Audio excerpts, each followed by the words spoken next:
রাসূলুল্লাহ, ইয়া হাবিবাল্লাহ, আজকে আমাদের মা নাই, বাবা নাই। আমার নবীও কান্দে, সাহাবীরা কান্দে, নবীর চোখ দিয়া দর দর করে পানি ছেড়ে দিলেন। নবীজি ডাকতে বলে, সাহাবীরা রে, তোমরা বুঝিয়েছি এই দুনিয়ার মধ্যে আমি নবী বড় এতিম রে, এই দুনিয়ার মধ্যে আমার মা নাই, বাবা নাই। আমার আল্লাহ ডাকতে বলে, জিবরিল যাও যাও, আমার হাবিবরে জানাই দিয়েছো। হাবিবের সাহাবীরা কান্দে, নবীও কান্দে। আমি আল্লাহ সইতে পারি না রে, আমার হাবিবের চোখের পানি আমি সইতে পারি না। আমার হাবিবকে যা বলো, যাদের আব্বা নাই, মা নাই, এরা জন্য আমি আল্লাহর দরবারে কান্দে। রব্বির হামহুমা কামা রব্বায়ানি সগীরা। রাসূল ডাক দে বলে, তোমার মায়ের দিকে তাকাইবা। মা ডাক দিছে রুহুল আমিন, মা ডাক দিছে ফয়সাল। নত সুরে মা ডাকে সারা দাও।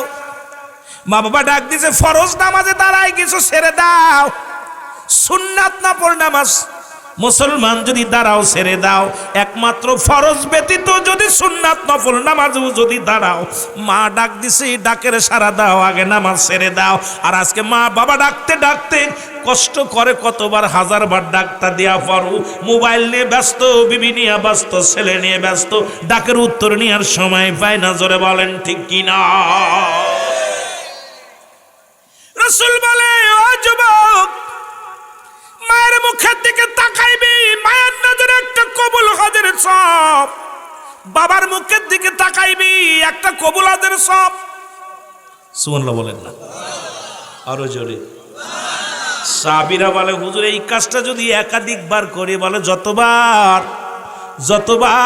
তোমার মা বাবার দিকে তাকাইবা, ততবার একটা করে কবুল হজের সব লেখা হবে। আবার কোন জায়গায় লেখা আছে, মা বাবার সালাম দিবা, আসসালামু আলাইকুম মা, আসসালামু আলাইকুম বাবা, তোমার আমলনামায় একটা করে কবুল হজের সব হয়ে যাবে। রাসূল পাক সাল্লাল্লাহু আলাইহি সাল্লাম যখন বলেন, সাহাবীদের চোখে পানি। নবী ডাক দিয়ে বলে, সাহাবীরা রে, তোরা কেন কান্দো? বলে, হুজুর এই আমলটা যদি আজ থেকে 10 দিন আগে পাইতাম। 10 দিন আগে বাবা দুনিয়া থেকে বিদায় হয়ে গেছে, 1 মাস আগে মা বিদায় হয়ে গেছে। সাহাবীদের প্রতিযোগিতা ছিল আমল নিয়ে, আমাদের প্রতিযোগিতা এখন দুনিয়া নিয়ে। এই জন্য নবী বলছে, বাল হুয়া কেলাব, এই দুনিয়াটা পচা দুর্গন্ধ মরি। মানুষের চরিত্র হলো কুকুরের চরিত্র। আমার কথা না, আমার নবীর কথা। নবী বললেন, বাল হুয়া কেলাব, এই দুনিয়াটা পচা দুর্গন্ধ মরি। মানুষের চরিত্র হলো কুকুরের চরিত্র। কুকুর যেমন মরি পাইলে খুশি হয়, এই জামানার মানুষগুলো সম্পদ পাইলে খুশি হয়, সম্পদ পাইলে খুশি হয়। আজ থেকে 1500 বছর আগে রাসূল বলেছে, বাল্লুহা কিলাফ, এই দুনিয়াটা একটা পচা দুর্গন্ধ মরি। মানুষের চরিত্র কুকুরের চরিত্র। কুকুর দেখবেন, যদি একটা মরি পায়, যদি আপনাদের এই সানপুরের জমিনে যদি একটা গরু মরা পড়ে, আর ছোট ভাই, তোর নামটা কি রে ভাই? জুবায়ের, সুন্দর নাম। আহা, জুবায়ের আহমেদের একটা গরু মারা গেছে, ফেলে দিছে রাস্তার মধ্যে, ফেলে দিছে। এইটা কুকুর যদি একবার আগে যে ধরে, ও খাইয়ে দেয়, পা ধুয়ে সামনে নিয়ে বসে থাকে, আর এ পা ঠিক না? কথা কি বোঝেন? ও বলেন দি, ওই গরুর গোস্ত কি ওর একার পেটে ধরবে? জুবায়ের, একটা গরু একজন কুকুর খাইতে পারবো না, কিন্তু কাউকে ভাগ দিবে না। ও কাউকে এত হিংসুটে, ও কাউকে ভাগ দিবে না। ও ডাইন মানে ক্যাক ক্যাক করে। তো কথা বুঝেননি? কিন্তু এই গরু কি খালি কুকুরে খায়? আরো অন্যান্য প্রাণী খায়। যদি একটা কাক খবর পায় যে জুবায়েরের বাড়ির একটা গরু মারা গেছে, ওই কাকটা খবর দিব, মাগুরা জেলায় যত কাক আছে কা কা করে সবাই খবর দেয়। বিনেতপুর, চাঁদপুর, আলুকদিয়া, বড় মাগুরা, বড়ই, পাইকেল, যত কাক আছে এগুলো সব খবর পেয়ে যায়। আইয়া ওদের চক্ষু লজ্জা আছে, কেউ চোখ খায়, কেউ পেট খায়, কেউ বুড়ি খায়, কেউ লেজ খায়, বাক করে খায়। কাকের চক্ষু লজ্জা আছে কিন্তু কুকুরের চক্ষু লজ্জা নাই। শেষ জামানার মানুষের সুদ খাবে লজ্জা পাবে না, ঘুষ খাবে লজ্জা পাবে না, ওইটা মনে করবে হালাল। জোরে বলেন ঠিক কিনা? ওই সুদখোরদের বিরুদ্ধে এত ওয়াজ হয়, সুদখোর বন্ধ হবে না, ও সুদ খাওয়া বন্ধ করবে না। ওই ঘুষখোররে যত বলবেন ও ঘুষখোর ঘুষ খাওয়া বন্ধ করো, মনে করে এটার মধ্যে এর ভিতরে আরাম আছে। কথা কোন ঠিক কিনা? কারণ ওই যে কুকুরের স্বভাব, কথা বুঝেননি? কারণ ওই হারাম খোরদের চক্ষু লজ্জা নাই। যেটা বলেন ঠিক কিনা? হারাম খোরদের চক্ষু লজ্জা নাই। ওরা যে গ্রামের মানুষ বলে ওই দাসে সুদখোরের ঘর, ওই দাসে ঘুষখোরের বাড়ি, ওইটা ঘুষখোরের ছেলে, ওইটা সুদখোরের মেয়ে, ভাই মরেও শান্তি নাই। বিশ্বাস না করেন আপনি মরে দেখেন, একজন সুদখোর মরে গেলে কয় যে ওটা ওই ইমামরা জিগাই ওটা কার কবর? কয় ওই যে ওই গ্রামে সুদ খাইতো না, সে সুদে কারবার করতো, সেই ছেলেটার কবর। কন্দি মরা পরু কয় ওই সে সুদখোরের কবর। জিনাকারী কয় ওই যে ছেলেটা ধরা পড়ছিল যে অমুক মেয়ের সাথে, ওই সেই বদমাইশটার কবর। কন্দি মরেও শান্তি নাই, ঠিকই না? গোরস্থানে যে বলে, কি বলে না ভাই, কথা বলেন না কেন? আরে ইমাম সাহেব না আপনি, কথা কইবেন রে, একটু জনের কথা না কইলে তো নি আমার বাজানটা। তাহলে দেখা যায় কই ওই মোল্লার কবর, ওই সে মৌলবীর কবর, বিশ্বাসের কবর, সেই বদমাইশটার কবর।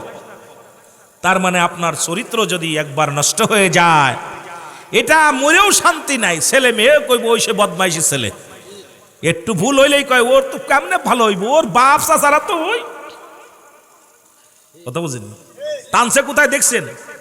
আর ছেলে যখন ভালো, ওর বাপটা নমনীয়, খুব ভালো ছিল, ও ছেলে বাপটা নামাজি ছিল, খুব বজুর্গা ছিল, এই জন্য ছেলেটা খুব ভালো হয়েছে। কথা কন ঠিক কিনা? এ আমার ভাইরা, আমার বন্ধুরা, আমার রাসূল বললেন, সাবিরা বলি ইয়া রাসূলুল্লাহ, ইয়া হাবিবাল্লাহ, আজকে আমাদের মা নাই, বাবা নাই, আমার নবীও কান্দে, সাবিরা কান্দে, নবীর চোখ দিয়া দর দর করে পানি ছেড়ে দিলেন। নবীজি ডাকতে বলে, সাবিরা রে, তোমরা বুঝিয়েছি এই দুনিয়ার মধ্যে আমি ও নবী বড় এতিম রে, এই দুনিয়ার মধ্যে আমার মা নাই, বাবা নাই। আমার আল্লাহ ডাকতে বলে, জিবরিল যাও যাও, আমার হাবিবরে জানাই দিয়েছো, হাবিবের সাবিরা কান্দে, নবীও কান্দে, আমি আল্লাহ সইতে পারি না রে, আমার হাবিবের চোখের পানি আমি সইতে পারি না।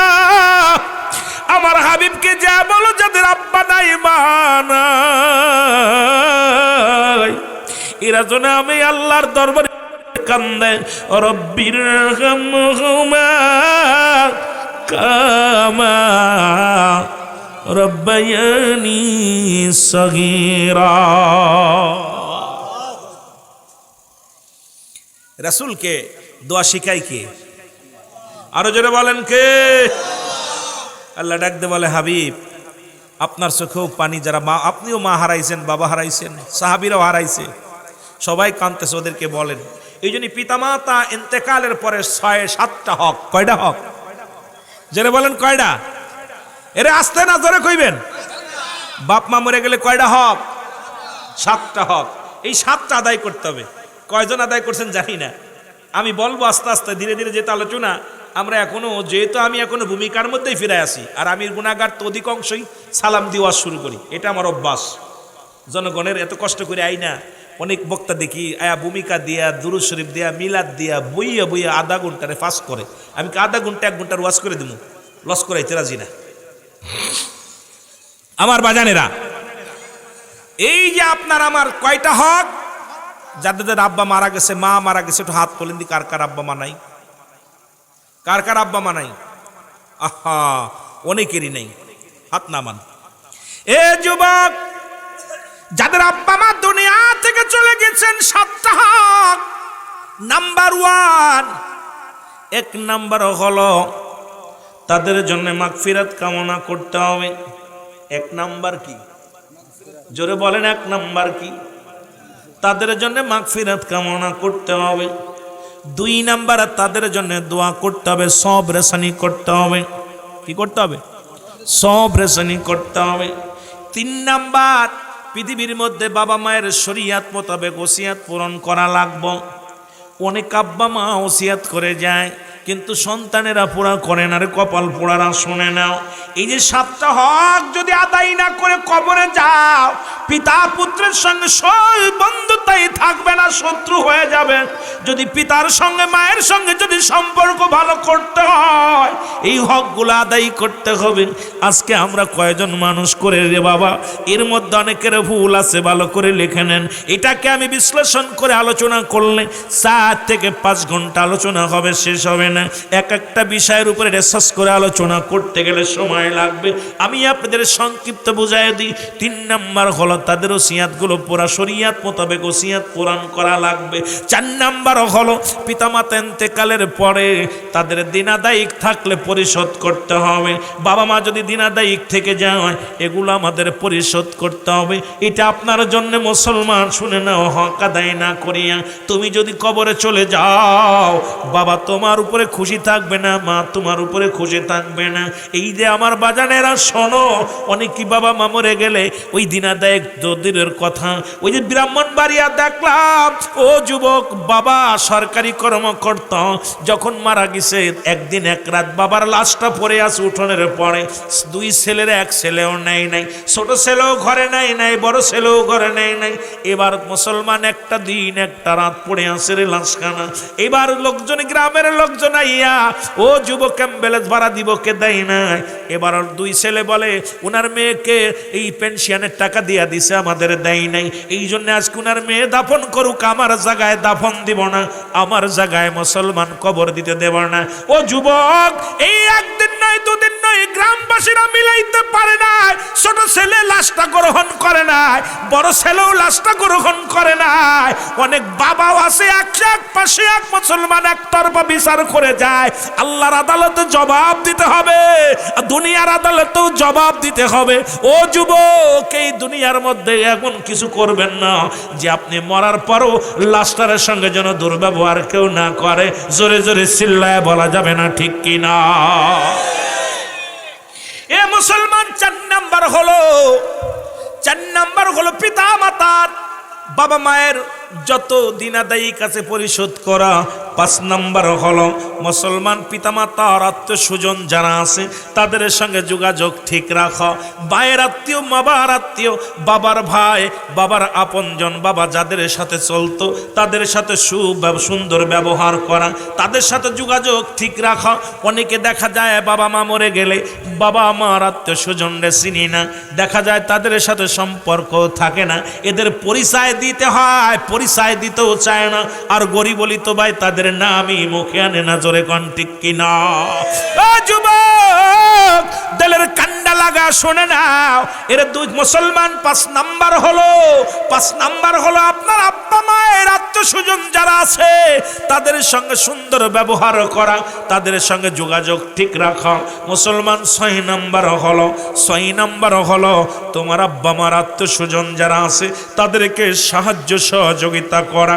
তুমি আল্লাহ তোমাকে টাকা দিছে, ধন সম্পদের মালিক হয়েছো, অথচ তোমার ভাইয়ের, তোমার বাবার আত্মীয় অসহায়, তোমার খালা অসহায়, তোমার ফুফু অসহায়। ও যুবক শুনে নাও, তুমি আল্লাহর কাছে দায়ী থাকবা, তোমার নামাজ, তোমার হজ, তোমার যাকাত সব বরবাদ হয়ে যাবে। তোমার ইবাদত যদি কবুল করতে হয়, অবশ্যই তোমার আব্বা মায়ের আত্মীয় যারা আছে, তোমার আল্লাহ ধন সম্পদ দিছে, তাদেরকে সাহায্য সহযোগিতা করতে হবে। যদি তাও না পারো, বাবা মায়ের আত্মীয়ের সঙ্গে ভালো ব্যবহার করো, ডাক দাও, তাদের মায়া করে 2টি কথা শোনাও, তাদের বাড়িতে যাও, খোঁজ খবর নাও, যদি তুমি আব্বা মার হক আদায় করতে চাও। মুসলমান 7 নাম্বার হলো বেশি করে আমার নবীজি বলছে তোমাদের পিতা মাতার কবরটা জিয়ারত করতে। জোরে জোরে চিল্লায় বলা যাবে না মারহাবা।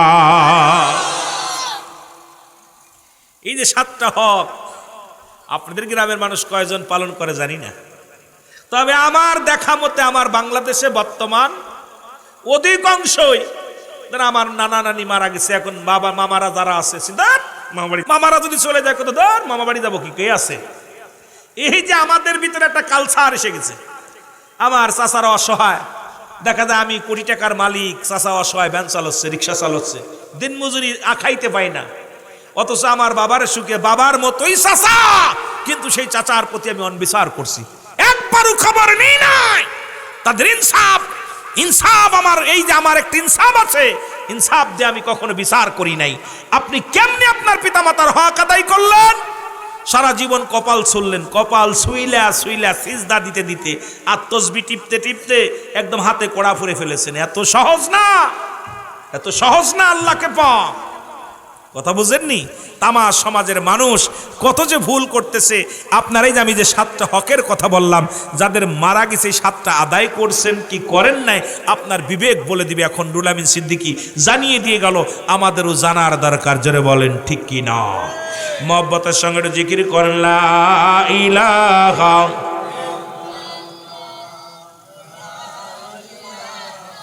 আর জোরে লা ইলাহা, মোহব্বত লা ইলাহা, লা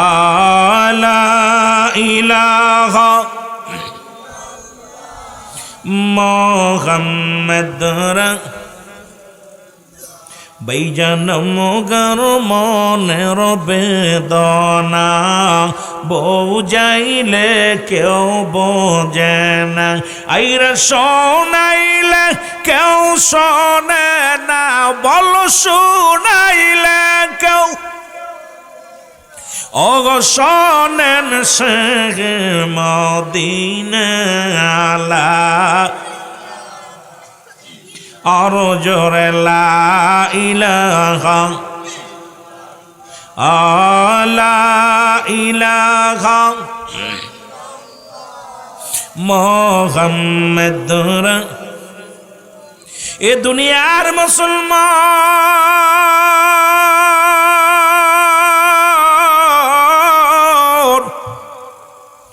পিতা মাতা যে কত বড় নিয়ামত, যুবক শোনা গো। আল্লাহ নবীর এক সাহাবী নাম তার হযরত আলকামা রাদিয়াল্লাহু তাআলা। জোরে জোরে বলা যাবে না মারহাবা? আর একটু জোরে। এই আলকামা রাদিয়াল্লাহু তাআলা উনি মৃত্যু শয্যায় সজ্জিত। আলকামার জবান দিয়ে কালেমা বাইর হয় না, কালেমা পড়তে পারে না, মৃত্যু যন্ত্রণা। আর মৃত্যু যন্ত্রণা কত কঠিন। আল্লামা মুফতি আমজাদ আলী সাহেব উনি একটা কিতাব লেখলেন, কিতাবের নাম হলো বাহারে মুসলমান। শুনে নাও এ যুবক, বাহারে শরিয়ত। এই কিতাবের মধ্যে উনি বয়ান করলেন, মানুষ যখন সাধারণ মৃত্যুবরণ করে, আল্লামা মুফতি আমজাদ আলী সাহেব মুসলমান শুনে নাও, ও মুসলমান শুনে নাও, কিতাবের নাম বাহারে শরিয়ত। এই কিতাবের মধ্যে উনি লেখলেন, মানুষ যখন মারা যায়, এই মানুষটার 70টা তাজা উটের গায়ের চামড়া জবাই না করিয়া উল্টো দিকে টান দিয়া লবণের মরিচ লাগায়া দিলে যতটুক যন্ত্রণা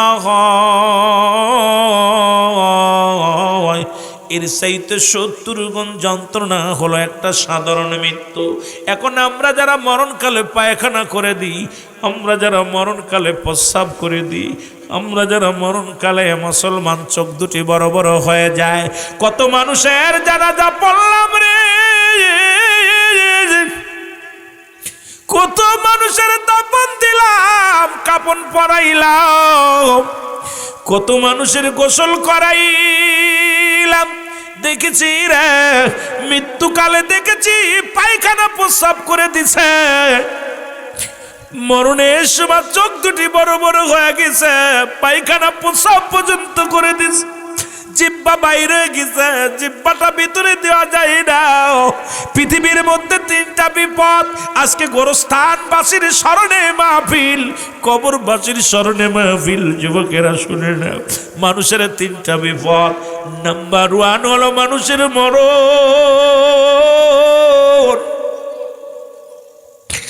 1 নম্বর বিপদ হলো মানুষের মরণ। 2 2 নম্বর বিপদ হলো মুসলমান কবর, 3 নম্বর বিপদ হলো কিয়ামতের ময়দান। 3টা বিপদ। 1 নম্বর বিপদ হলো মানুষের মরণ। এই মরণ থেকে বাঁচা সম্ভব নয়, মরণের পেয়ালা পান করতে হবে, এর মধ্যে কোনো সন্দেহ নাই। ও যুবক, পৃথিবীর মধ্যে আসার একটা সিরিয়াল আছে, যার কোনো সিরিয়াল নাই। দেখা যায় বাবা জিন্দা, সন্তান দুনিয়ার মধ্যে নাই। অনেক ভাইয়েরা নিজের সন্তানকে কবরে শোয়া দিছে।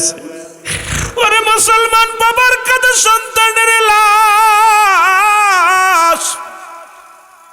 সন্তানের কাঁধে বাবার লাশ, দাদার কাঁধে নাতির লাশ, নাতির কাঁধে দাদার লাশ। কখন যেন দুনিয়া থেকে বিদায় হয়ে যায়।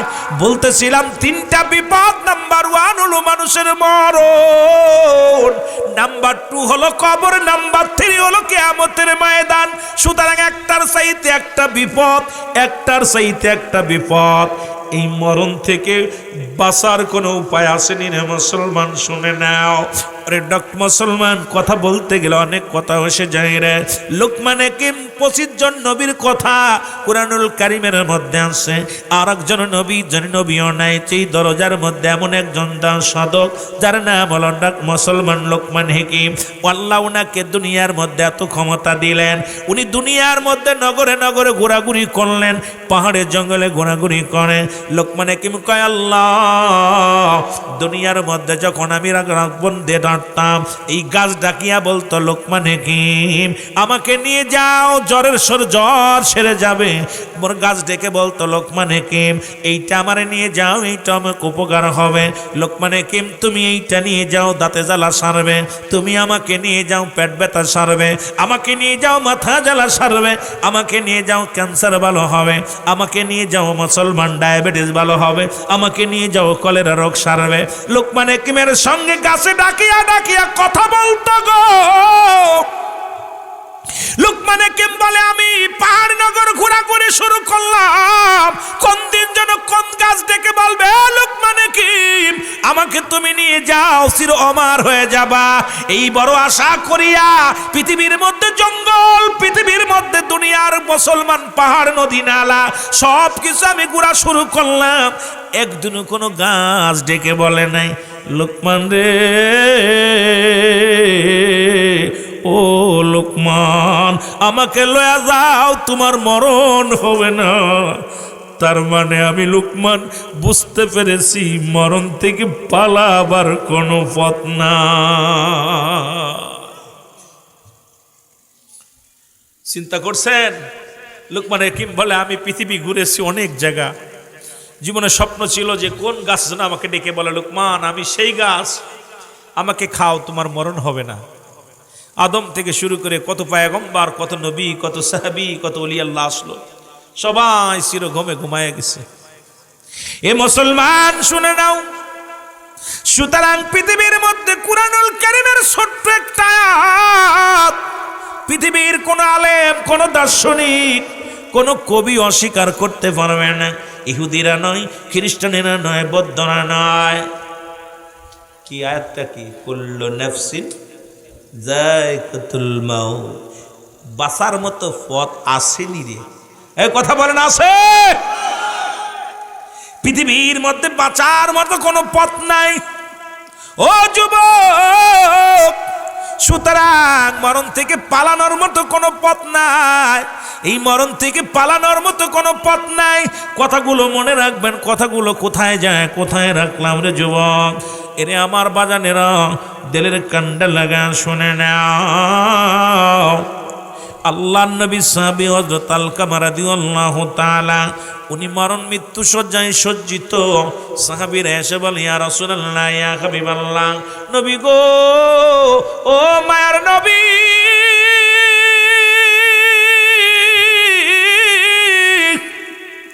আপনার আলকামা বড় মৃত্যু যন্ত্রণায় কষ্ট পায়, আপনার আলকামা বড় কষ্ট পায়। ইয়া রাসূলুল্লাহ, ইয়া হাবিবাল্লাহ, মরণ হয় না, কালেমাও পড়তে পারে না, মৃত্যু যন্ত্রণা হয়।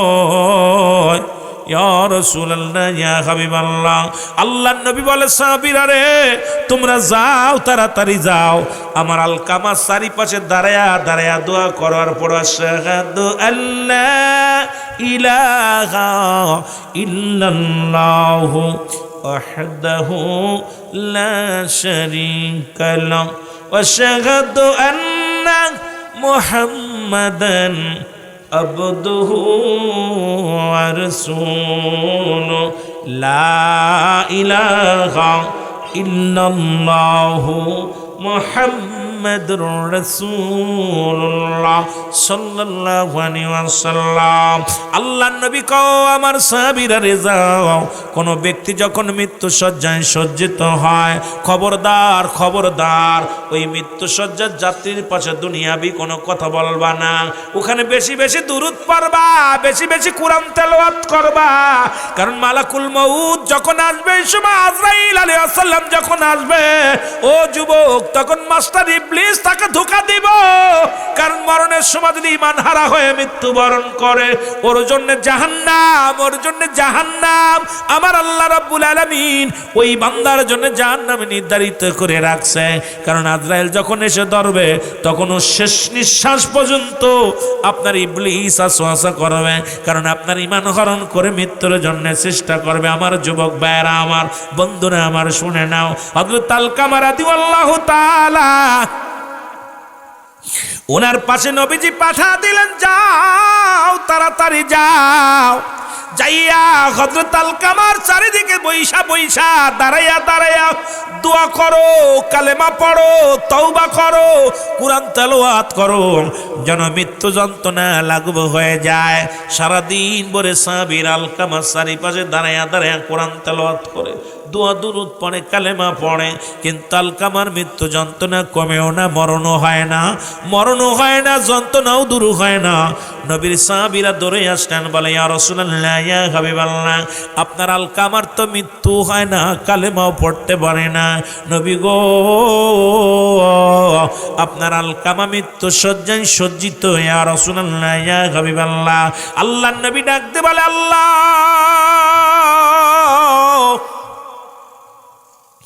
আল্লাহর নবী রাহমাতুল লিল আলামিন দুটি হাত উঠায় দিয়ে ডাকতে বলে, রব্বে কারীম,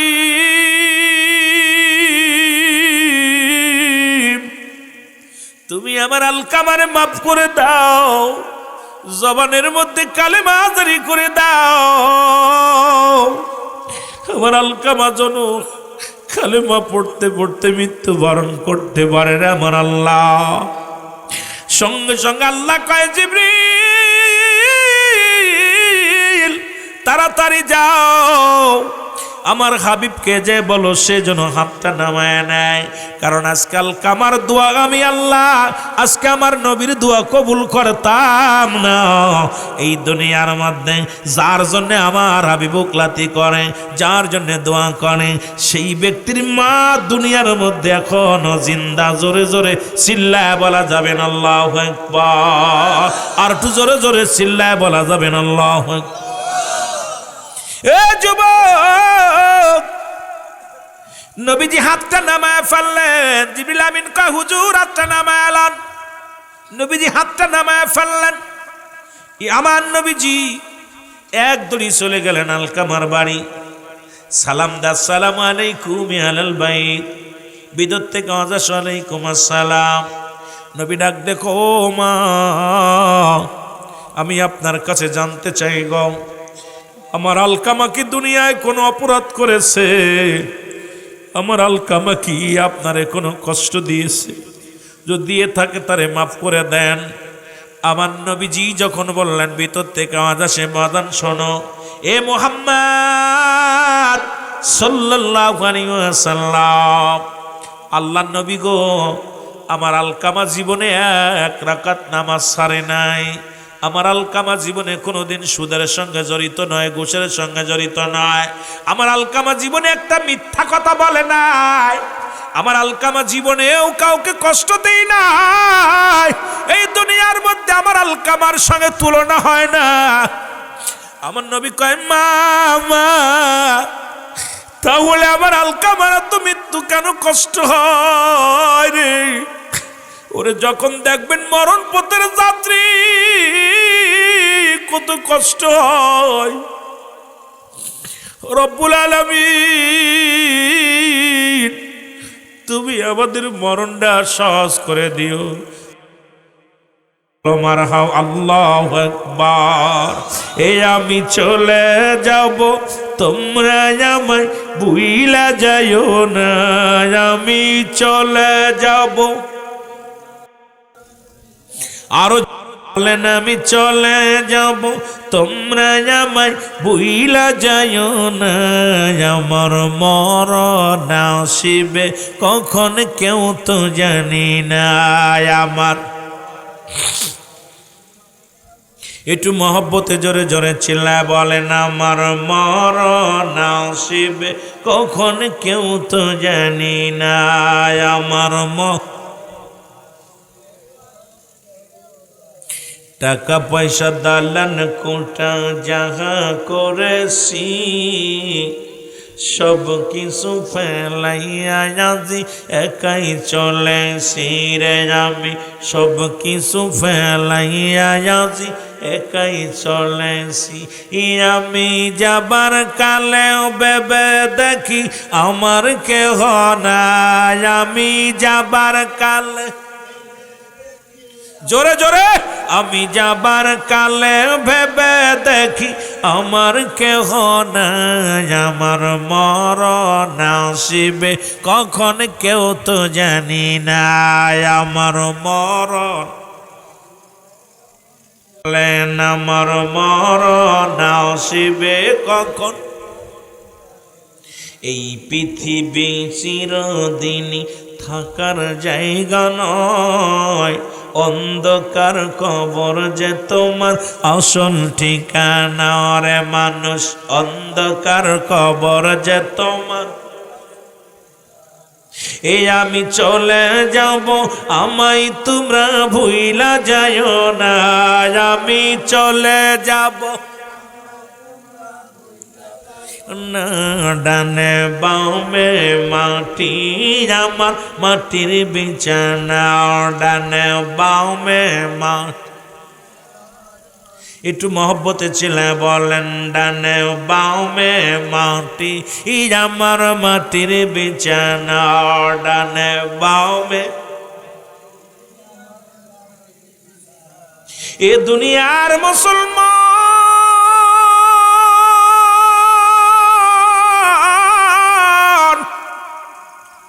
অল্প সময় আপনাদেরকে নিয়ে কথা বলবো, রাত 12টা পার হয়ে গেছে। আপনাদেরকে কষ্ট দিব না, অনেক কষ্ট করে ভিজা মাটির মধ্যে বয়ে আসেন।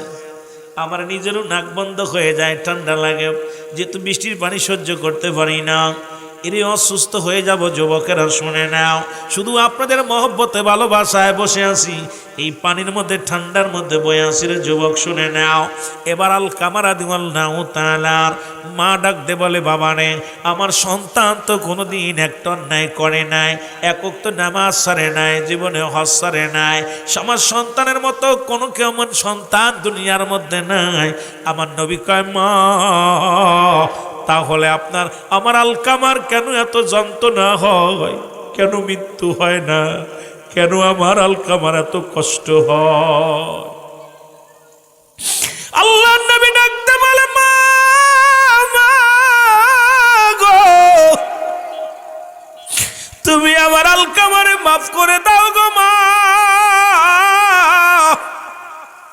মা ডাকতে বলে, বাজান রে, আমি জীবনেও কোনোদিন মাফ করতে পারবো না। কই বাবা মা গো, তোমার সঙ্গে কি ব্যবহার করেছে বলো? কই বাজান রে, সারা জীবন আমার আলকামা এক ওয়াক্ত নামাজ ছাড়ে নাই, হজ ছাড়ে নাই, যাকাত ছাড়ে নাই, কিন্তু দুনিয়ার মধ্যে বিবির প্রতি গুরুত্ব ছিল তার বেশি। কারণ আমি মার প্রতি তার গুরুত্ব ছিল কম।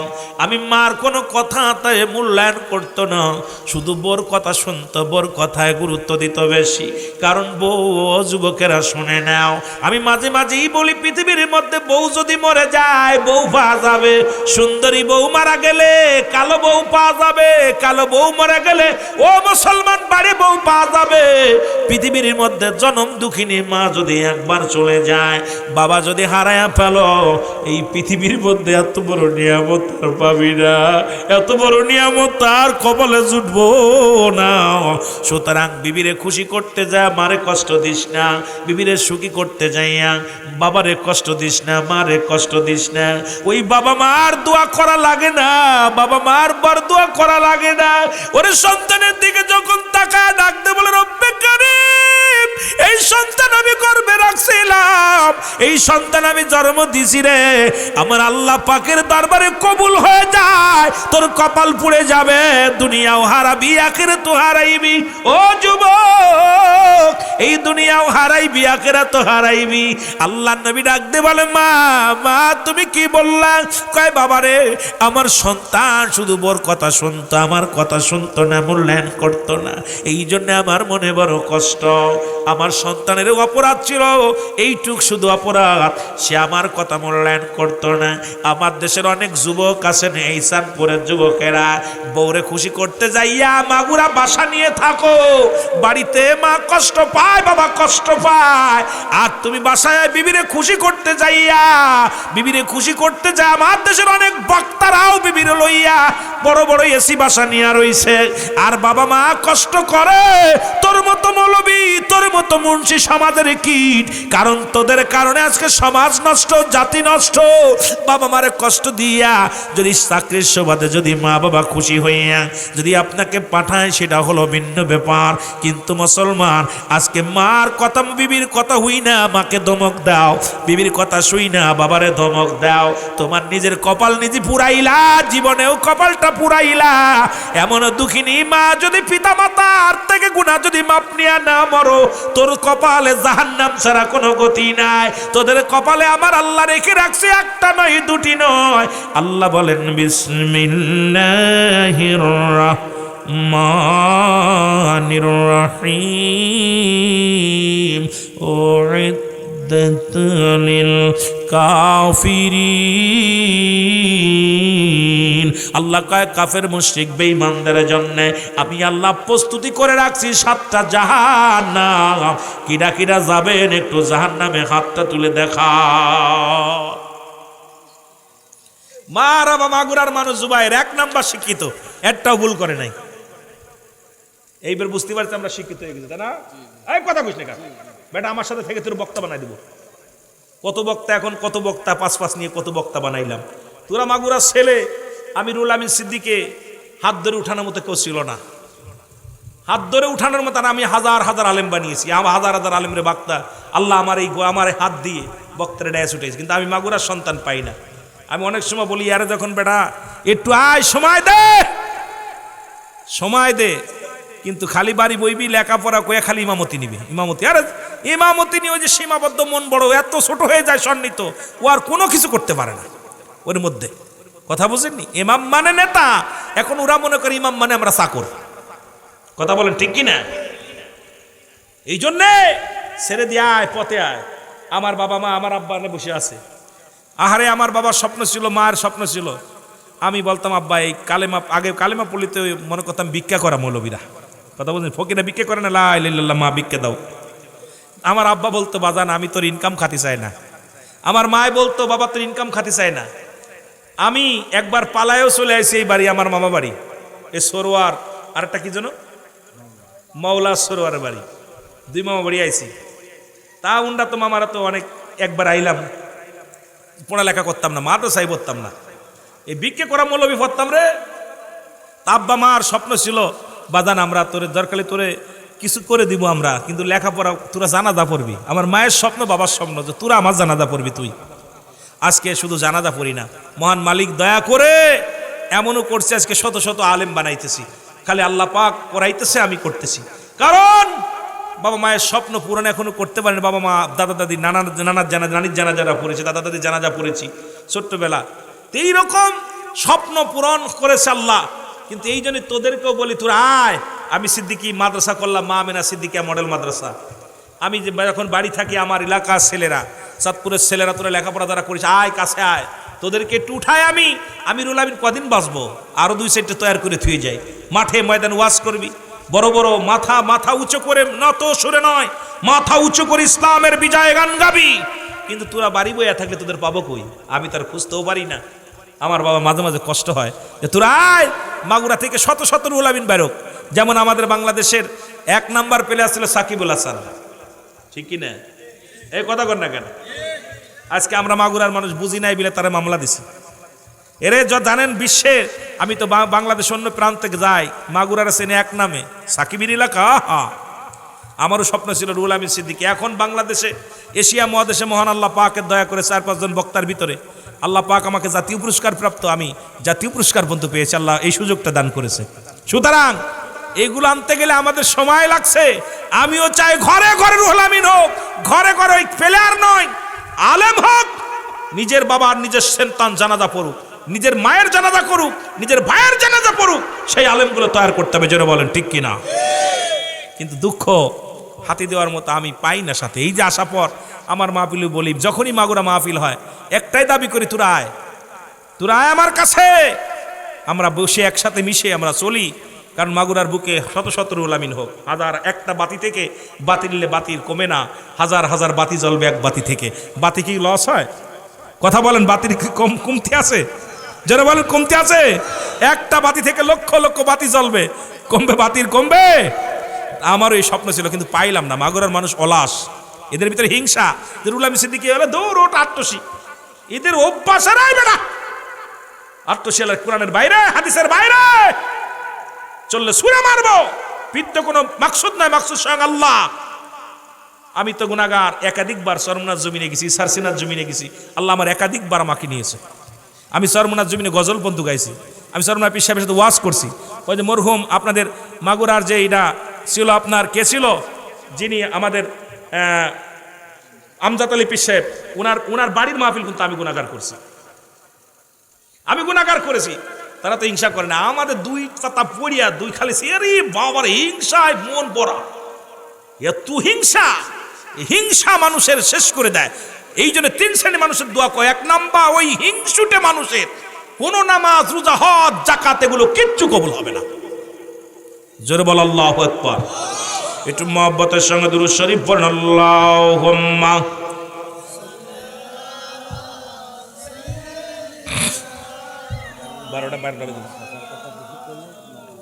ওয়ালা আলি সাইয়্যিদিনা।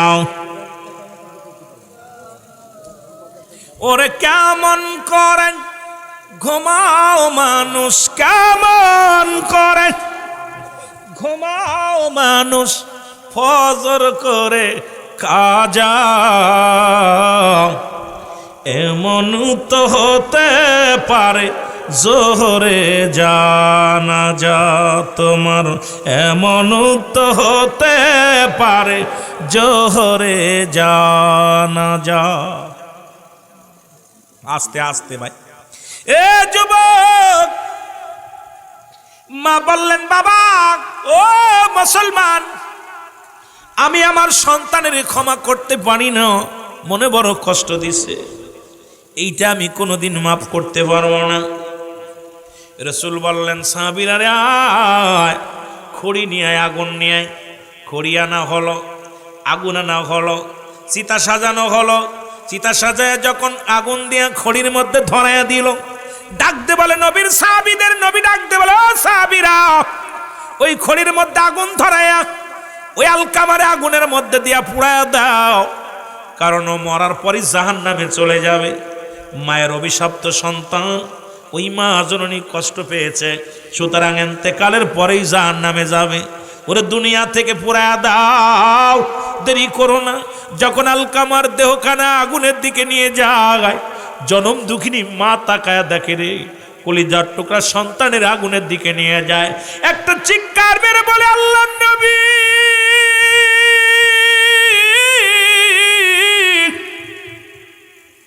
ও মায়ার নবী গো, আপনি আমি বেঁচে থাকতে আমার কলিজার টুকরা সন্তানের আগুনের মধ্যে ফেলবেন না। আমি মা কোনোদিন সহ্য করতে পারবো না, কারণ আমি বেঁচে থাকতে আমার কলিজার টুকরা সন্তানের আগুনে পোড়াইবেন, আমি কেমনে নিব মেনে।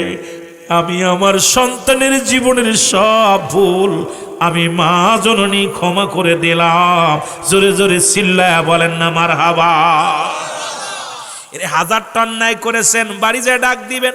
বাবা প্রতিজ্ঞা করেছে আপনাকে না মেরে আজকে ঘরে উঠাবে না।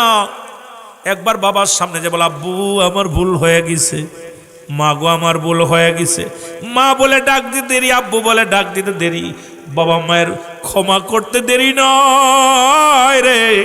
1000 অন্যায় করেছেন, একবার খালি ডাক দিবেন, আব্বু আমার ভুল হয়ে গেছে। আমার বাবার সন্তানকে বুকের মধ্যে টেনে নিবে, বাবা মা বুকের ভিতরে টেনে নিবে। কারণ দুনিয়ার মধ্যে এমন বস্তু আব্বা মা, এই ডাকটা যখন কানে যায় লাগে, মা ধৈর্য ধরতে পারে না, বাবা ধৈর্য ধরতে পারে না, সন্তানের সব ভুল মাফ করে দেয়। জোরে বলেন মারহাবা। এই জন্য আমার যুবক বন্ধুরে বলে যায়, আমি আর আলোচনা আগাইতে পারবো না, অনেক রাত হয়ে যায়। 3টা জিনিস কাজে লাগবে। নাম্বার 1 নেক আমল। মুসলমান, এরপরে মুসলমান শুনে নাও, কথা কিন্তু শেষ হয় নাই। বলেন হুজুর শেষ হলো কি? রসুল যখন মা যখন বলেন আবি এর আল্লাহর নবী আমি মাফ করে দিলাম, আলকামার জবান দিয়ে কালেমা বাইরে গেছে, লা ইলাহা ইল্লাল্লাহু মুহাম্মাদুর। রসুল বলেন সাহাবীরা রে, আমার আলকামার জবান দিয়ে কালেমা বাইর হয়ে গেছে। নবীজি বলেন আর ও আলকামার মা, আমার আলকামার জীবনটা বড় ধন্য গো, কারণ এমন আমল দুনিয়ার মধ্যে করে গেছে, আর মা তুমি ক্ষমা করে দিছ। ইন্তেকালের পরে রব্বুল আলামিন তার জান্নাতের দরজাগুলো খুলে দিছে। জোরে বলো সুবহানাল্লাহ। আমার দেশে এমনও হাজি আছে পিটাইছে বাবারে, মারে পিটায় হাজি হয়েছে, বাবারে পিটায় হাজি হয়েছে। আয়া দেখি তসবি পড়ে, এখন ক্ষমা নিতে পারছে কি পারছে না জানি না। এমনও আলেম আছে বাবা, এমনও বুজুর্গ আছে চিল্লা দেয়, 40টা চিল্লা দেয়, 40 দিনের চিল্লা দেয়, কিন্তু ওর দ্বারায় মা নির্যাতিত হয়ে মারা গেছে, ওর দ্বারায় বাবা নির্যাতিত হয়ে মারা গেছে।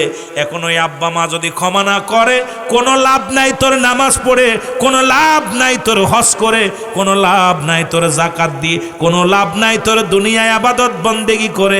এই জন্য আগে মার কবরের পাশে দাঁড়া, বাবার কবরের পাশে দাঁড়া, দাঁড়ায়া দাঁড়ায়া চোখের পানি ছেড়ে কান, যেন আল্লাহ যেন খায়ছে পরে গুনাহ করেছি, মার কবরের পাশে দাঁড়ায়া দাঁড়া দোয়া কর, মা রাত্র যখন গভীর হয়ে যাবে মায়ের কবরের পাশে দাঁড়ায়া যা, বাবার কবরের পাশে দাঁড়ায়া যা, চোখের পানি ছেড়ে কান্দে কার বলে রব্বুল আলামিন।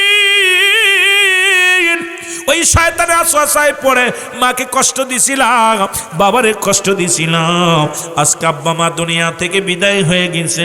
আল্লাহ আমার মা বাবারও ক্ষমা করো, আমারও ক্ষমা করো, আমি পাপী, আমি গুনাহগার। আমার রব্বে কারিমের দরবারে চোখের পানির বড় দাম। ও যুবকেরা শুনে নাও, আর যারা জীবিত আছেন এখনই আজকে বাড়ি যাবেন, বাড়ি যায় মায়ের পাটা ধরবেন, ধরে মাপ চাবেন, বাবার পা ধরে মাপ চাইবেন। যতক্ষণ পর্যন্ত ঘরের মধ্যে যে সালাম দিবেন, আব্বুর কাছে বলেন আব্বু আমি নফসের খায়াছে পড়ে আপনার সঙ্গে দুর্ব্যবহার করেছি, আমাকে মাফ করে দাও, আমার আম্মু আমাকে মাফ করে দাও। যদি আব্বা মা তোরে মাফ করে দেয়, তোর কপাল ফালা। এই দুনিয়ার মধ্যে তোর মতো কপালি মানুষ, তোর মতো ভাগ্যবান মানুষ আর কজন আছে? জোরে জোরে চিল্লায় বলা যাবেন আল্লাহু আকবার। এই জন্য 3টা জিনিস কাজে লাগবে। নাম্বার 1 হলো নেক আমল। মনে আছে? নেক আমল, নামাজ, রোজা, হজ, যাকাত, কুরবানি ইত্যাদি ইত্যাদি। নাম্বার 2 হলো সদকায়ে জারিয়া, দান দেন। এই যে মসজিদের জায়গা দান করেছেন, মাদ্রাসার জায়গা দান করেছেন, গোরস্থানের জায়গা দান করেছেন, টাকা পয়সা দিয়ে সুন্দর একটা মাদ্রাসা করেছেন, সুন্দর একটা মাদ্রাসা হয়েছে, মসজিদ হয়েছে, পাশেই মসজিদ, কত সুন্দর মসজিদ। বাবা এখানে গোরস্থান, কত মানুষ শুয়ে আছে, যারা শুয়ে আছে তাদের জন্য টাকা পয়সা খরচ করে এই সুন্দর একটা বাগান বানাইলেন, সদকায়ে জারি হিসেবে মুসলমান। নাম্বার 3 হলো এই দুনিয়ার মধ্যে নেককার সন্তান।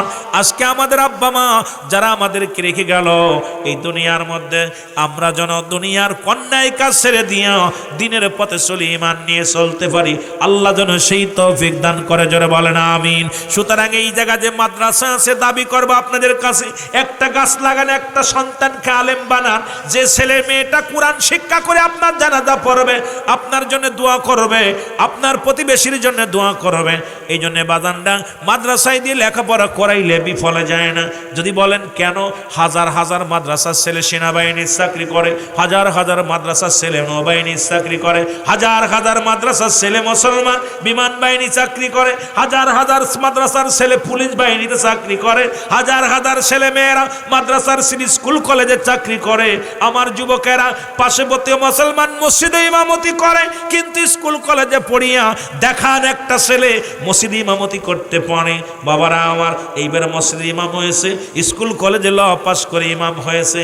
বাজানে এগুলো দেখা যায় না, যদিও দুই চারটা হয়, এরপরে কোরআন চর্চা করে তারপরে হয়। এই জন্য এমন সন্তান বানান যে সন্তানটা কোরআনকে চর্চা করবে, কোরআনটাকে বুকে ধারণ করবে, এই কোরআনের ধারক বাহক হইয়া সেজন্য আপনার জানাজা পড়তে পারে, দোয়া করতে পারে। এই জন্য মাদ্রাসার খেদমত করতে চান কি চান না? আমি একটু হাত উঠায় দেখায় দেন, চান কি চান না? নাম্বার 1, 1 নাম্বার নবীগণ, 2 নাম্বার অলিগণ, 3 নম্বর গাউসগণ, 4 নম্বর কুতুবগণ, 5 নম্বর আলেমগণ, 6 নম্বর উলামাগণ। এখন আমার দেশের কিছু মৌলবীরা আছে, কয় ওসিলা মানি না। 1 নম্বরে তো আলেমের কাছে যখন দোয়া চান, কোন ফতোয়া অনুযায়ী দোয়া চান রে মুসলমান? আলেমের কি দেওয়ার ক্ষমতা আছে? আমার আপনার বিশ্বাস ইমাম সাহেব একজন ভালো মানুষ, ধার্মিক মানুষ, উনি যদি আল্লাহর দরবারে হাত উঠায়া দেয়, হয়তো রব্বে কারিম কবুল করে নিবে রে মুসলমান। শুনে নাও, এই জন্য কিতাবের মধ্যে বর্ণনা করেছে, ও যুবক শুনে নাও, কমি অঙ্গনের আমার আর এক ভাই কমি অঙ্গনের বাজান রে মুসলমান, কিতাবের নাম ফতুয়ায়ে দেওবান, 2য় খণ্ড 33 নম্বর পৃষ্ঠা, মুফতি শফিক আহমেদের লেখা।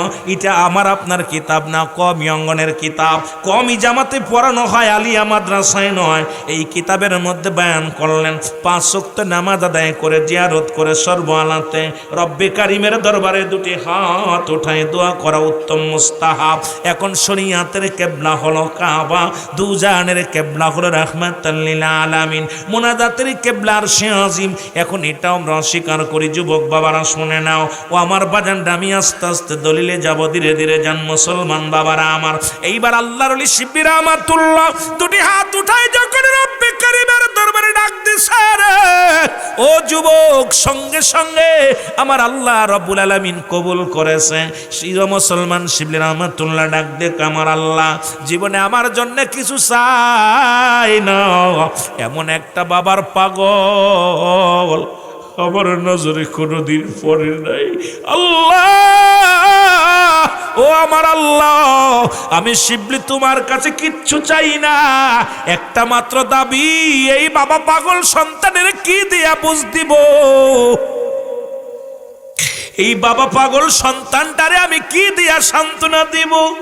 ওদের বাবার জন্য পাগল। কেউ অনেক সন্তান বাবারে ধরে পিটায়, আবার অনেক সন্তান বাবা না খাইলে সন্তান খায় না, অনেক সন্তান বাবার জন্য কান্দে, বাবারে হারায়া সন্তান বড় পাগল হয়ে যায়, আবার অনেক সন্তান বাবা মারে না খাওয়াইয়া আবারও শান্তি পায়, অনেক সন্তান বাবা মারে মুসলমান একটু কষ্ট পাইলে সারাদিন নিজে দুঃখেই থাকে, মনটা মলিন হয়ে যায়। ও যুবক শুনে নাও, শুনে নাও, এই দুনিয়ার মধ্যে এমন কলঙ্কার সন্তান কো মুসলমান, এমন অপদার্থ সন্তান, এমন কিছু মুসলমান ওই সার্পে জানোয়ার নয়, 2 পায়ে মানুষ আমরা জন্ম দিলাম, যাদের কারণে সন্তানের কারণে বাবার চোখে পানি পড়ে, মায়ের চোখ দিয়া পানি ঝরে।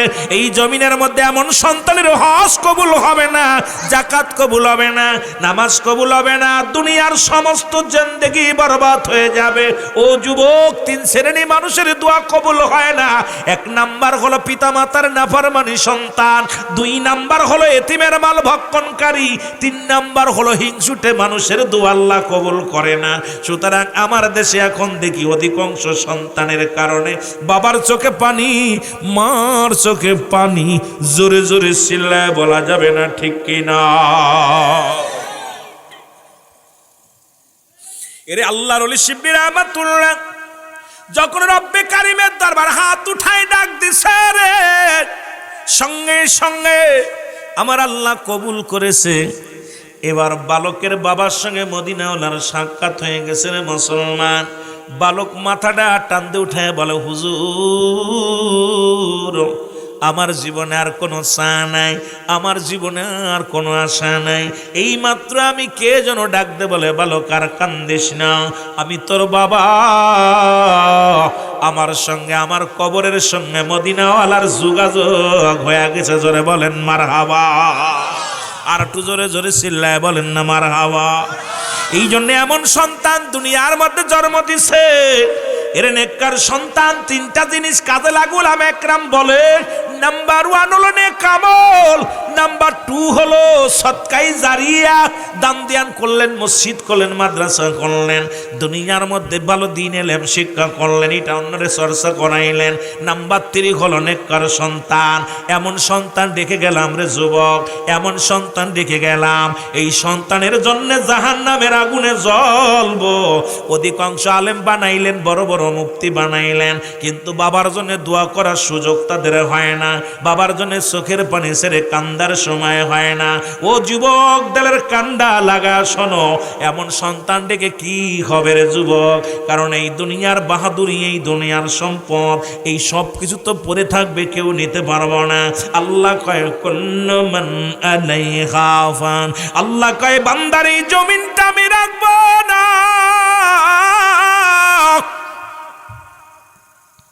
এই আমার আব্বার কথা নয়, কোরআনের কথা হলো, হাদিসের কথা শোনেন। আল্লাহ বলেন বান্দার এই জমিনটা আমি রাখবো না, এই জমিনটা আমি শূন্য বিচ্ছিন্ন করে দিব। এই জমিনের যত মাটি আছে সব মাটিগুলো আমি আল্লাহ পুড়ে তামা বানায় দিব। এত ভাব দেখাও কেন, এত মস্তানি করো কেন? এই মাটিগুলো পুড়ে হয়ে যাবে তামা। আজকে কার জন্য সুদ খাও, কার জন্য ঘুষ খাও, কার জন্য সম্পদের পাড় গড়লা, কার জন্য ভালো বাড়ি বানাইলা, গাড়ি কিনলা, দুনিয়ার মধ্যে কত সুন্দরী বিবির জন্য, কত মেয়ের জন্য পাগল ছিলা। ও যুবক দলের কান্ডা লাগা শোনো, সবকিছু শূন্য ভিন্ন, শূন্য বিচ্ছিন্ন করে দিবে আমার আল্লাহ। জোরে জোরে চিল্লায় বলা যাবেন আল্লাহু আকবার। আল্লাহ রে ডাক রে বান্দা, আল্লাহ রে ডাক তোরা, আল্লাহ রে ডাক রে বান্দা। এরে আল্লাহ রে ডাক তোরা, আল্লাহ রে ডাক রে বান্দা, আল্লাহ রে ডাক তোরা, আল্লাহ রে ডাক রে বান্দা। আমি খুব কষ্ট পাবো আপনার কথা না বললে। সারা বাং এই করা মানুষ, আমি সিদ্দিকের দেখার জন্য আসলাম 4-5 ডবল মানুষ, এটা আমার অহংকার না। আমি সিদ্দিকি, আমার যাবেন বাংলাদেশে যে প্রান্তে যাবেন, সিদ্দিকির নাম রুহুল আমিন সিদ্দিকি নাম। এ বাস ভাইদান আমার গর্বের কথা, অহংকার হয়ে যায় অনেক সময় কথা বললে। মার কাছে মামবাড়ির কথা বলা ঠিক না। আয়া হেলিকপ্টার ঠেকাই নিয়ে রুল সিদ্দিকের নিয়ে অর্জনই পাগল হয়, এটা আমার গর্ব নয়। কিন্তু আপনাদের ভিতরে আমি ছেলে হিসেবে আসি, আমি মেহমান হিসেবে আসি নাই, বক্তা হিসেবে আসি নাই। যখন কথা না বলেন বড় কষ্ট হয়। অনেকে আমার বাড়ি জানে খুলনায়, আসলে আমি খুলনার ছেলে না। আমি যে কত বড় ওদের বাড়ির ভাত খাইছি তাও আমার মনে নাই। আমার বাজানরা কথাগুলো বলতে গেলে অনেক। আমি সিদ্দিকি দেখবেন যে একটা প্যান্ডেল করে, যে এক একটা ডেকোরেটর করে, এক একটা মঞ্চে 2-4 লক্ষ টাকা খালি একটা মঞ্চ খরচ করে। তা যখন কথা না বলেন তখন এই মাঝে মাঝে কষ্ট লাগে। আমি কোনো পক্ষপতি আলোচনা করি না, আমার এটা অভ্যাস নাই। সিদ্দিকি আসলে এখন তো বাংলাদেশের চরমুনার গ্রুপ আসলে চরমুনার ওয়াজ, আট্টশি আলী আট্টশির ওয়াজ, মানিকগঞ্জ আলী মানিকগঞ্জের ওয়াজ, জামাতের ভাই আলী জামাতের ওয়াজ। কারণ এখন আমার ওয়াজটা পৃথিবীর মধ্যে আমি গুনাহগার সর্বজনীন আলোচনা করি। কারণ আমার জীবনটা হলো এখানে সব শ্রেণীর মানুষ আছে, কেউ যেন কষ্ট না পায় যে সিদ্দিকি সাহেব ওই আট্টশির বক্তা আট্টশির ওয়াজ করে গেছে। কোরআন হাদিস খালি ওনাদের জন্য, কোরআন হাদিস সর্বজননী। হেদায়েতের মালিক কে? না আমি রুহুল আমিন সিদ্দিকি। আমাদের মাগুরার হিসাব, মাগুরার পীর সাহেব হুজুর, আলুকদার পীর সাহেব হুজুর। হেদায়েতের মালিক কে? চরমুনার পীর সাহেব, হাট্টশির পীর সাহেব, সারসেনার পীর সাহেব, জামাতের আমির সাহেব কে? আল্লাহ। আমার নবীজু হেদায়েতের মালিক না। যদি রসুলকে হেদায়েতের দায়িত্ব দিত তাহলে আবু জেহেল সর্বপ্রথম কালেমা পড়ে মুসলমান হতো। সুতরাং যেহেতু আবু জেহেলের কপালে কালেমা জোটে নাই, তাহলে বোঝা গেল যে এই দায়িত্ব আমার আপনার দেই নাই, বলার দায়িত্ব দিছে। আপনারা কথা বললে আমি আনন্দিত পাবো, কারণ আমিও 6 মাসের ভিতর বাড়ি আসতে পারি না। এই যে সময় আনসিজন হয় তখন একটু বাড়ি আসি, আর বাড়ি আসলে আলোকদের বাজার আমি আইতামি। যত রাত হোক দিনও একটা গুল্লি দিই, কারণ অনেক বন্ধু বান্ধব আছে, দেখলে প্রাণ জুড়ে যায়। আসলে বসি মাঝে মাঝে বইয়া একটু, তবে দোকানে বসার সুযোগ হয় না। আর ছোটবেলা থেকে আমারে কেউ দোকানে আড্ডা মারতে দেখছে এমন কোনো মুফতি মুহাদ্দিস কেউ বলতে পারবে না। কোনো মেলায় আমার কেউ নিতে পারে নাই, কোনোদিন বিয়ে বাড়ি অনুষ্ঠানে এগুলো আমার কেউ নিতে পারে নাই, কারণ এগুলো আমি নিজে পরিহার করতাম। মুসলমানের বাড়ি, বিয়ে বাড়ি, মেলা, গান বাজনা, এগুলো আমার কেউ নিতে পারে নাই, কারণ এগুলোরে আমি ছোটবেলা থেকে ঘৃণা করতাম। আমার চিন্তা ছিল মসজিদ, লেখাপড়া মসজিদ, কারণ আমার চিন্তা ছিল সবসময় আমাকে লেখাপড়া করতে হবে, আমার মতো আমার চলতে হবে। এই যে জীবনটা, এই জন্যে বাবা আমি বাজারে আসলে ওই লোকজনের সাথে দেখা, হয়তো দেখা পথে সালাম, মোটরসাইকেলের পথ থাকলে, গাড়ি নিয়ে তো আসি না, যদিও টুকটাক আসি, আবার কেউ কেউ অহংকার হয়ে গেছে গাড়ির ভিতরে নামে না, মাঝে মাঝে হাইটেও আসি, যাতে কেউ না বলতে পারে যে সিদ্দিকী সাহেব গাড়ির ভিতরে উঠছে আর নামে না। কথা বুঝেননি? তো সব মিলে আমি আপনাদের ভাই, দূরে মানুষ, মাত্র 4 কিলো 5 কিলো দূরে, মাত্র 4 কিলোমিটার দূরে। 4 কিলো নাকি আগের মানুষ এইখান থেকে যশোরে হাইটা যেত, ঠিক কিনা ভাই? যাইতো না? মাগুরার মানুষ হাইটা যেত। আর আমরাও তো ছোটবেলা তো হাঁটা শিখি না, এখন স্বাধীন এমন সুখ পাইছি, ডায়াবেটিসে খালি ধরছে, মুরব্বীদের ধরে না ডায়াবেটিস। আমাদের এখন ডিজিটাল দেশের ডিজিটাল মানুষ, না হাঁটার কারণে। আর সকালবেলা দেখবেন নামাজ পড়ে না, খালি বাম ডান করে একদল নারীরা। আরে কপাল পুরা মহিলারা বাম ডান না করে বেশি বেশি নফল নামাজ পড়, বেশি বেশি রুকু সেজদা কর, ডায়াবেটিস পালাবে। জোরে বলেন ঠিক কিনা? সকালবেলা ফজরের আজান দিলে দেখা যায় মজ্জেম উঠার আগে ওরা দৌড়দৌড়ি করে।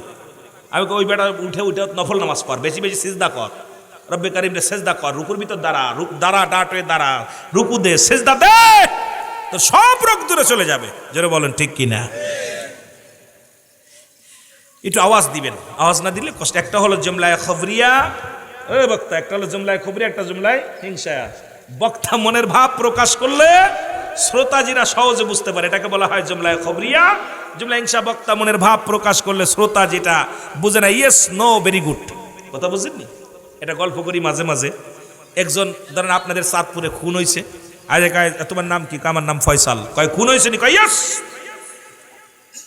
কয় কে করছে? কয় নো। কে করছে বলো? কয় নো। কয় তাহলে থানায় হাট। কয় ভেরি গুড। কথা কি বোঝেননি? 3টে ইংরেজি শিখছে তো, 3টে ইয়েস নো ভেরি গুড। এখন পুলিশই করছে তোর নাম কি? কয় ফয়সাল। কথা বুঝেননি? খুন হয়েছে রে তোদের এলাকা? কয় ইয়েস হয়েছে। কে বলছে? কে করছে বাবা বলো? কয় নো নো। কয় তাহলে থানায় চল। কয় ভেরি গুড। এখন থানায় নিয়ে পিটাইতেছে, কয় এই মার খা। কয় ইয়েস। কইতে কইতে এখন পিটাইতে যখন অবস্থা ভালো না, কয় স্যার গো আমার মাফ করেন, আমার দোষ না, আমার ইংরেজির দোষ। কথা বুঝেননি? চিন্তা করছিলাম ভদ্রলোক কইব, মানুষ যাতে আমার শিক্ষিত কয়, এই জন্য মানুষ কিছু জিগাইলে কথা ইয়েস, যদি কিছু কোনো কথা নো, মানুষ বুঝুক আর না বুঝুক বলতাম ভেরি গুড। তাই 3টে ইংরেজি শেখার কারণে যে এমন পিটানি খাবো এটা আগে জানি নাই। কথা বুঝেননি? তা আমার বাবারা, এইরকম যদি হয় আমার অবস্থা, তাহলে হইতো না। সবাই একটু মহব্বতের সঙ্গে উচ্চ কণ্ঠে তাকবীর দেন না। নারায়ে তাকবীর, নারায়ে রিসালাত, আল কোরআনের আলো, আল হাদিসের আলো, শান্তি আছে যেখানে, হারাম আছে যেখানে। শুনছস? হারাম আছে যেখানে, উন্ডা আছে যেখানে। তাহলে মানুষ মাগুরা জেলার মানুষ, এ আপনারা কি জানেন? আরাম বলে নাই, হারাম। আচ্ছা ভাই, মাগুরার একটা বাংলাদেশে একটা জেলা, তার নামটা জানেন? সেই জেলাটার নাম কি? মাগুরা জেলা। আপনারা মাগুরা ইতিহাস জানেন? এটা কিন্তু বিকশিত মাগুরা। আপনারা জানেন অল বাংলাদেশে যতগুলো কয়টা জেলা রে? 64টা জেলা, আরো কিছু করছে। তা এইটার মধ্যে একটা মাত্র জেলা নিরক্ষর, সেটা হলো আমার মাগুরা জেলা। শুনলে খুশি হয়েছেন না? নিরক্ষর মুক্ত, একবার কোনো মূর্খ নাই, সেই জেলাটার নাম হলো কি? খুশি হয়েছেন নাই? খাতা কলম গোজেন। আপনারা মনে হয় এগুলো দেখেন না। মাগুরা জেলার মানুষ, এখন তো আমাদের অবস্থা ভালো না, শতকরা প্রায় 60 জন অশিক্ষিত, তারপরেও কিন্তু অনেকে জানি না মাগুরা জেলা কিন্তু বিকশিত মাগুরা। সুবহানাল্লাহ বলেন না? খুশি না আপনারা? আমি কিন্তু গর্ব করতাম অন্য অন্য জেলায় যে কথা বেটা কথা ভালো করে কোষ, আমরা সব শিক্ষিত, সব শিক্ষিত। বাবুর এক মুষ্টি চাল নাই গাড়িতে, বাবু চড়ে রেল গাড়িতে, স্পিরিং চাপার খাটেই বসে রয়। বাংলা জানে না বাবু, ইংরেজিতে কথা কয়, শিক্ষিত লোক দেশে অনেক পাওয়া যায়, ঠিক কি না? বাবুর 30 টাকার জুতা পায়, ইংলিশিতে কথা কয়। কিছু আমাদের মাগুরা জেলার অনেক দেখবেন দিন মজুরিরা মোটর সাইকেলে দোন বেছে। আমার বাড়িতে কাজ করালাম দিয়ে যাই সব করার মোটর সাইকেল আছে, কাম সারছে আর স্টাইল কাজ করতে আসে, দিই শার্ট মার্ট পুইরা ইনটিন করে আসে, আবার খুইলা তুই কাজ করে বিকেলবেলা আবার ইনটিন করে দেখি কি রে ঘটনাটা কি। বাংলা জানে না বাবু, ইংরেজিতে কথা কয়, শিক্ষিত লোক দেশে অনেক পাওয়া যায়। বাবুর এক মুষ্টি চাল নাই হাড়িতে, বাবু চড়ে রেল গাড়িতে, স্পিরিং চাপার খাটেই বসে রয়। বাংলা জানে না বাবু, ইংরেজিতে কথা কয়, শিক্ষিত লোক দেশে অনেক পাওয়া যায়। কথা বুঝেননি? যারা শিক্ষিত তারা কিন্তু ফ্যাটার ফ্যাটার করে না, হয়নি? ভালো জ্ঞানী যারা, মানুষের মতো মানুষ যারা হয়েছে, এরা প্রকাশ করে না আমি কত বড় পণ্ডিত। ওই অল্প শিক্ষিত যারা ফ্যাটার ফ্যাটার করে, মনে হয় কি দামি মানুষ। এ যুবক বন্ধুরা, তেলের কান্ডা লাগা শোনো, যে কথাগুলো বলতেছিলাম, যে কথাগুলো বলি, রসুল বললেন তোমরা কি কেউ কবুল আজরের সওয়াব পাইতে চাও? নবীজি বলেন কে বানা? নবীজি বলা পরে সাহাবীরা বলে হুজুর কে বানা চায়? নবী বলেন সাহাবীরা শোনো,